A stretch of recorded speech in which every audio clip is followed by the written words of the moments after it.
Hello, listeners. Hope you've been good and the last week has been good. For me, the last week has been a bit disturbing with the things that have been happening in the world. What I like about the Wizard of Oz is how this whole group of people, so different from each other, a tin man, a scarecrow, Dorothy, a lion, with no similarities, get along so well, help each other, and um, accept each other as they are. I think that's such a big learning that this world needs to take today. We're going to dive into chapter 9, The Queen of the Field Mice. So let's begin. We cannot be far from the road of yellow brick now, remarked the Scarecrow as he stood beside the girl, for we have come nearly as far as the river carried us away. The Tin Woodman was about to reply when he heard a low growl, and turning his head, which worked beautifully on hinges, he saw a strange beast come bounding over the grass towards them. It was indeed a great yellow wild cat, and the woodman thought it must be chasing something, for its ears were lying close to its head and its mouth was wide open, showing two rows of ugly teeth, while its red eyes glowed like balls of fire. As it came nearer, the Tin Woodman saw that running before the beast was a little grey field mouse, and although he had no heart, he knew it was wrong for the wild cat to try to kill such a pretty, harmless creature.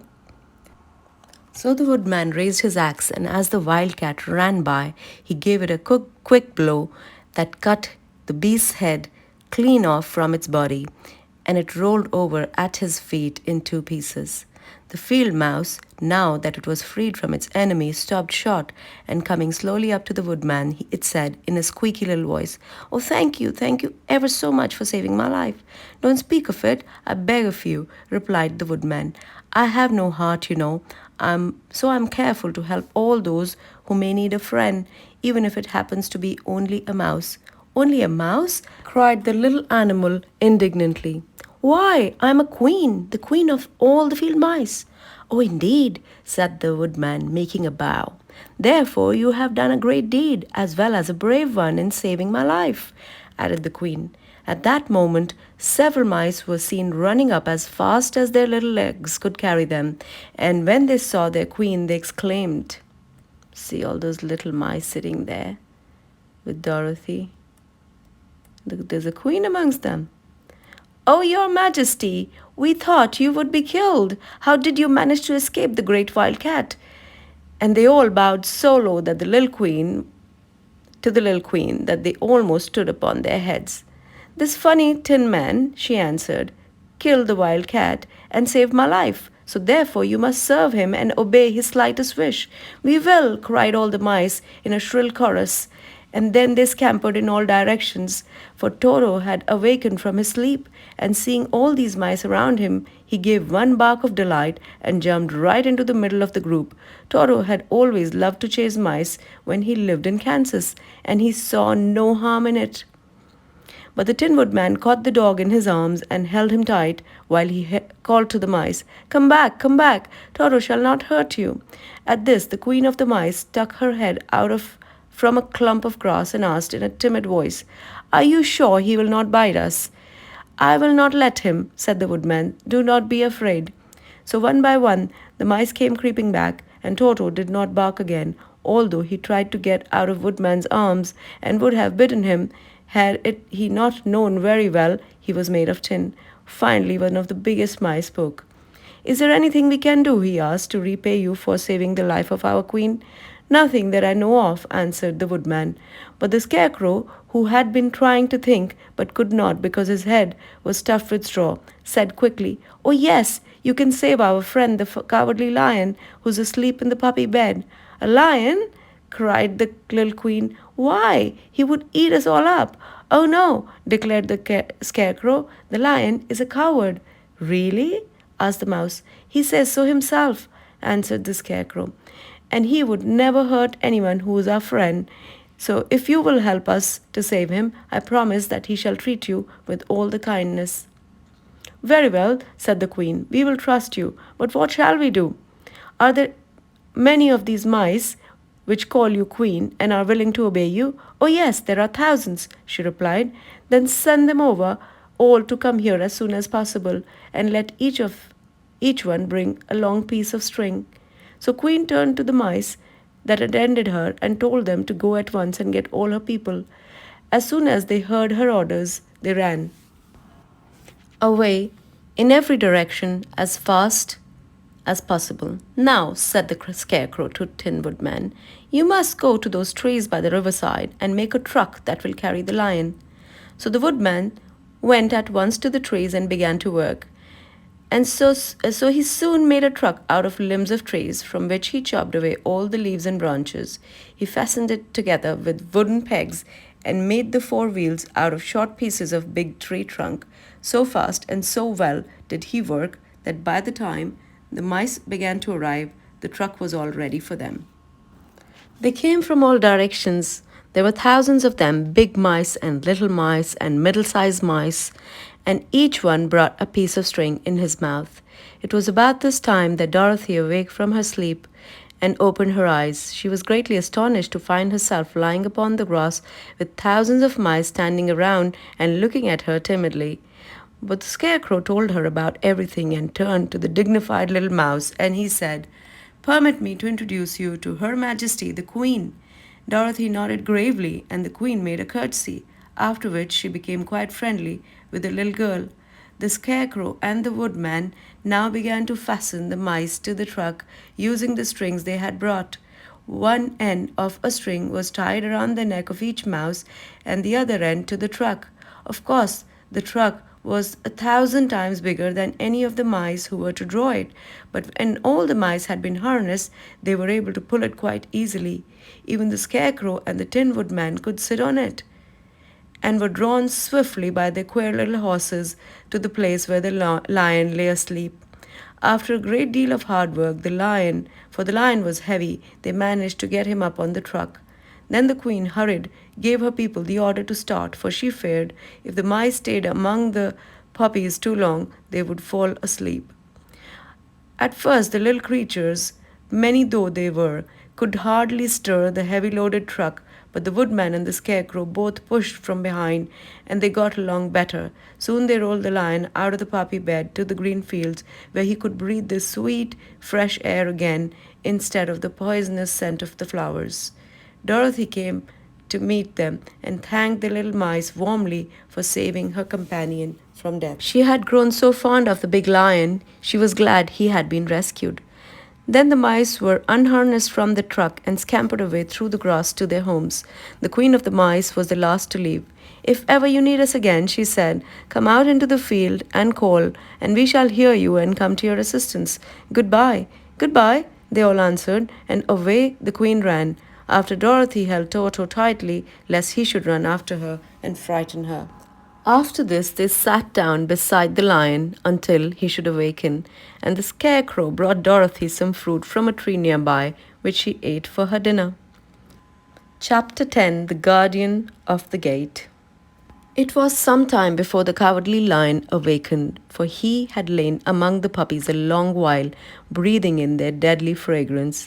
But when he did open his eyes and roll off the truck, he was very glad to find himself still alive. I ran as fast as I could, he said, sitting down and yawning, but the flowers were too strong for me. How did you get me out? Then they told him of the field mice and how they had generously saved him from death. And the cowardly lion laughed and said, I have always thought myself very big and terrible, yet such small things as flowers came near to killing me, and such small animals as mice have saved my life. How strange it all is! But comrades, what shall we do now? We must journey on until we find the road of yellow brick again, said Dorothy, and then we can keep on to the Emerald City. So the lion, being fully refreshed and feeling quite himself again, they all started upon the journey, greatly enjoying the walk through the soft fresh grass, and it was not long before they reached the road of yellow brick and turned again toward the Emerald City where the great Oz dwelt. The road was smooth and well paved now, and the country was beautiful, so that the travelers rejoiced in leaving the forest far behind, and with it the many dangers they had met in its gloomy shades. Once more they could see fences built beside the road, but these were painted green, and when they came to a small house in which a farmer evidently lived, that was also painted green. They passed by several of these houses during the afternoon, and sometimes people came to the doors and looked at them as if they would like to ask questions. But no one came near them or spoke to them because of the great lion, of which they were much afraid. The people were all dressed in clothing of a lovely emerald green color and wore peaked hats like those of the Munchkins. This must be the land of Oz, said Dorothy, and we are surely getting near the Emerald City. Yes, said the Scarecrow, everything is green here, while in the country of Munchkins, blue was the favorite color. But the people do not seem to be as friendly as the Munchkins, and I'm afraid we shall be unable to find a place to pass the night. I should like something to eat besides fruit, said the girl, and I'm sure Toto is nearly starved. Let us stop at the near house and talk to the people.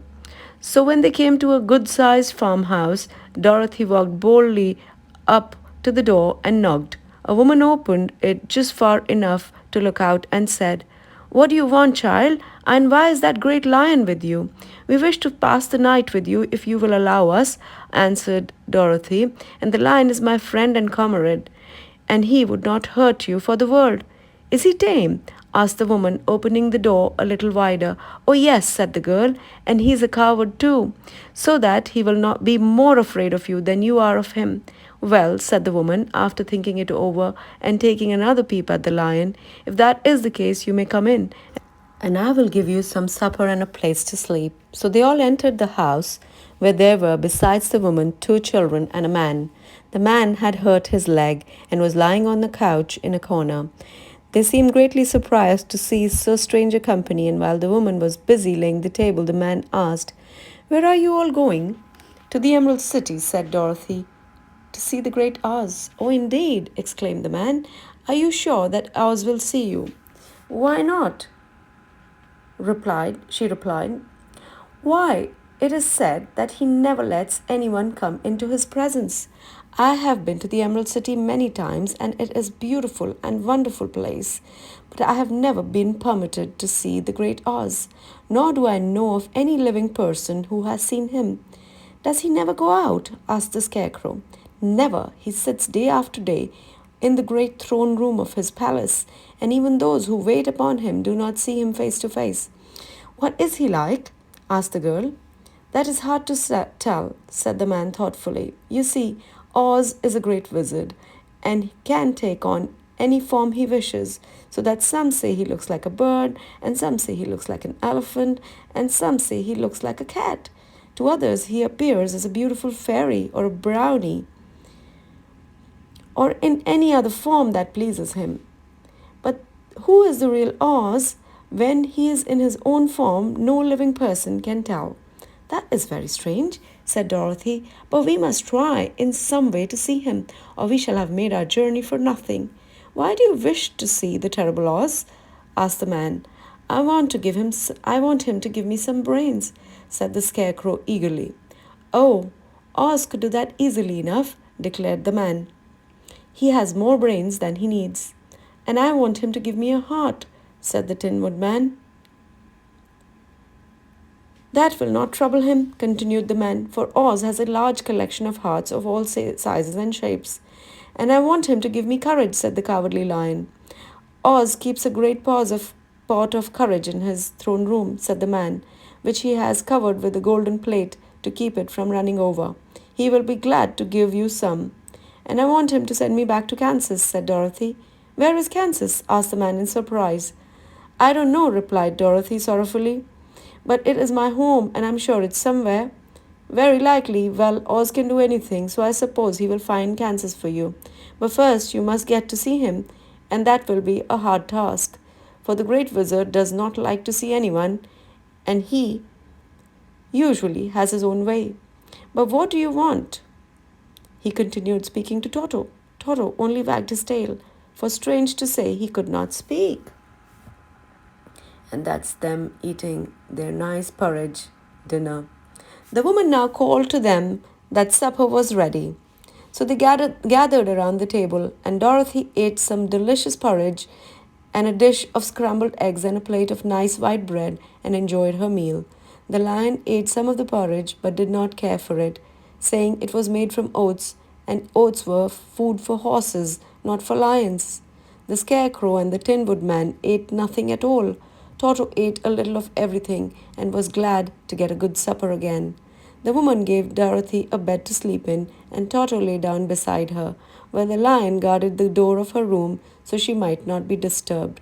The scarecrow and the tin woodman stood upon in a corner and kept quiet all night, although they could not sleep. The next morning, as soon as the sun was up, they started on their way and soon saw a beautiful green glow in the sky just before them. That must be Emerald City, said Dorothy. As they walked on, the green glow became brighter and brighter, and it seemed that they last were nearing the end of their travels. Yet it was afternoon before they came to the great wall that surrounded the city. It was high and thick and of a bright green color. In front of them and at the end of the yellow brick road was a big gate, all studded with emeralds that glittered so in the sun that even the painted eyes of the scarecrow were dazzled by their brilliancy. There was a bell beside the gate, and Dorothy pushed the button and heard a silvery tinkle sound within. Then the big gate swung slowly open, and they all passed through and found themselves in a high arched room, the walls of which glistened with countless emeralds. Before them stood a little man about the same size as the Munchkins. He was clothed in all green, from his head to his feet, and even his skin was of greenish tint. At his side was a large green box. When he saw Dorothy and her companions, the man asked, "What do you wish in the Emerald City?" "We came here to see the Great Oz," said Dorothy. The man was so surprised at this answer that he sat down to think it over. "It has been many years since anyone has asked me to see Oz," he said, shaking his head in perplexity. "He is powerful and terrible, and if you come for an idle or foolish errand to bother the wise reflections of the great wizard, he might be angry and destroy you all in an instant. But it is not a foolish errand or an idle one," replied the Scarecrow. "It is important, and we have been told that Oz is a good wizard." "So he is," said the Green Man, "and he rules the Emerald City wisely and well. But to those who are not honest or who approach him from curiosity, he is most terrible, and few have dared to ask to see his face. I am the guardian of the gates, and since you demand to see the great Oz, I must take you to his palace, but first you must put on the spectacles." "Why?" asked Dorothy. "Because if you did not wear spectacles, the brightness and glory of the Emerald City would blind you. Even those who live in the city must wear spectacles night and day. They are all locked on, for Oz so ordered it when the city was first built, and I have the only key that will unlock them." He opened the big box, and Dorothy saw it was filled with spectacles of every size and shape. All of them had a green glass on them. The guardian of the gates found a pair that would fit Dorothy and put them over her eyes. There were two golden bands fastened to them that passed around the back of her head, where they were locked together by a little key that was at the end of a chain the guardian of the gates wore around his neck. When they were on, Dorothy could not take them off had she wished, but of course she did not want to be blinded by the glare of the Emerald City, so she said nothing. Then the Green Man fitted spectacles for the Scarecrow and the Tin Woodman and the Lion, and even on little Toto, and they were all locked fast with the key. Then the guardian of the gates put on his own glasses and told them he was ready to show them the palace. Taking a big golden key from a peg on the wall, he opened another gate, and they all followed him through the portal into the streets of the Emerald City. And that's the end of chapter 10. We'll see you next week with chapter 11 and 12. Have a good week. Bye bye.